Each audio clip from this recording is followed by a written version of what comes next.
Assalamualaikum warahmatullahi wabarakatuh. Perkenalkan, nama saya Stiantiani, NIM S1B019063. Saya dari PPKN 2B.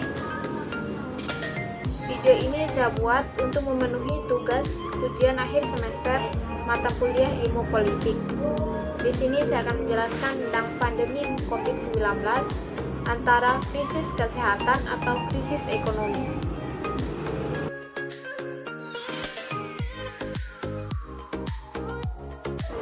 Coronavirus disease atau yang biasa kita sebut COVID-19 merupakan virus yang pertama kali ditemukan di kota Wuhan, China pada bulan Desember 2019. Virus ini menyerang pada sistem pernapasan. Virus ini menyerang dari anak-anak, dewasa, lansia, bahkan ada beberapa negara yang menyatakan bahwa ada beberapa hewan yang terinfeksi coronavirus ini. Salah satunya yaitu kucing. Virus ini menyebar dengan begitu cepat seluruh penjuru.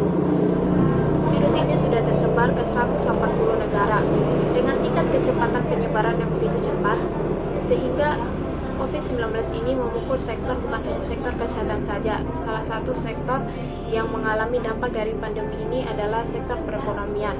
Akibatnya muncullah sebuah dilema antara menyelamatkan kesehatan atau menyelamatkan perekonomian masyarakat. Bicara tentang kesehatan, untuk menjaga agar tetap sehat, seseorang makanannya harus bergizi, dan untuk mendapatkan makanan yang bergizi, maka yang dibutuhkan adalah perekonomian yang baik.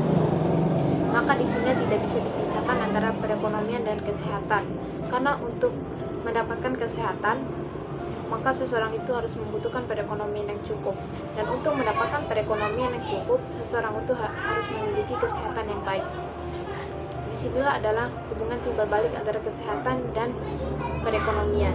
Untuk memutuskan rantai penyebaran COVID-19 ini, negara membuat kebijakan, ada yang membuat kebijakan lockdown, contohnya seperti Singapura, sedangkan Indonesia sendiri membuat kebijakan PSBB atau pembatasan sosial berskala besar.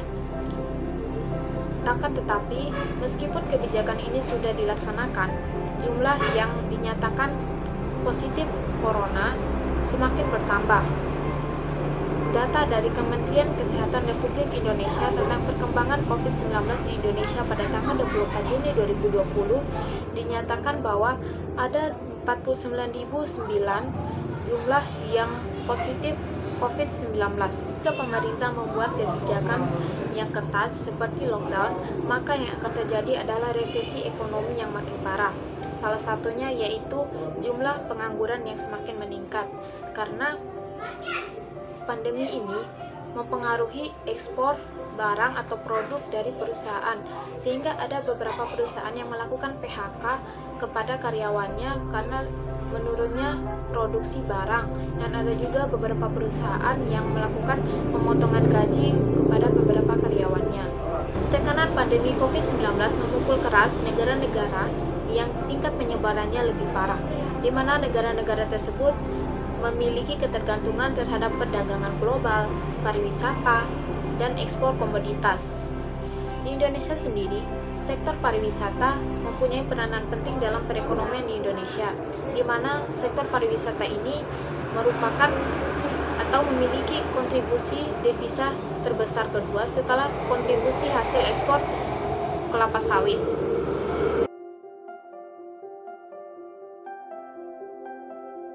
Sektor pariwisata mengalami kelesuan sehingga daya beli menurun drastis karena berkurangnya pengunjung baik turis lokal maupun turis mancanegara.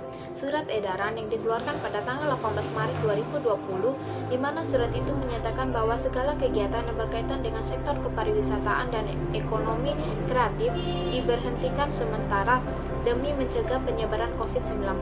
Akibatnya, sektor pariwisata mengalami lumpuh sementara, sehingga jumlah pengangguran semakin bertambah, karena sektor pariwisata merupakan sebuah wadah yang menyediakan lapangan pekerjaan, baik pekerjaan untuk masyarakat yang ada di sekitar tempat pariwisata itu atau masyarakat yang dari luar.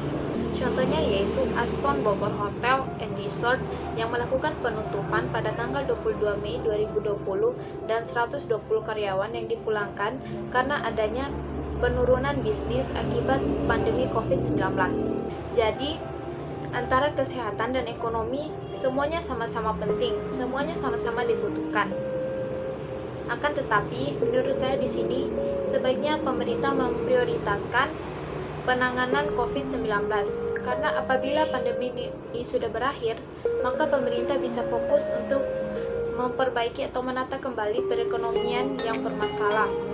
Warga negara yang baik adalah warga negara yang taat aturan. Maka dari itu, mari kita ikuti usaha atau kebijakan yang pemerintah buat untuk memutuskan rantai penyebaran COVID-19 ini, seperti tetap diam di rumah, memakai masker apabila keluar rumah, kemudian mencuci tangan, menjaga jarak di tempat umum. Dengan kita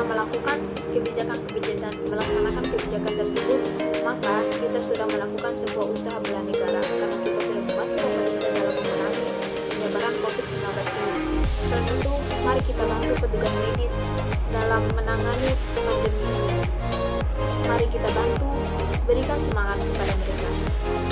Mari kita usaha bersama-sama membuat negara kita menjadi damai kembali.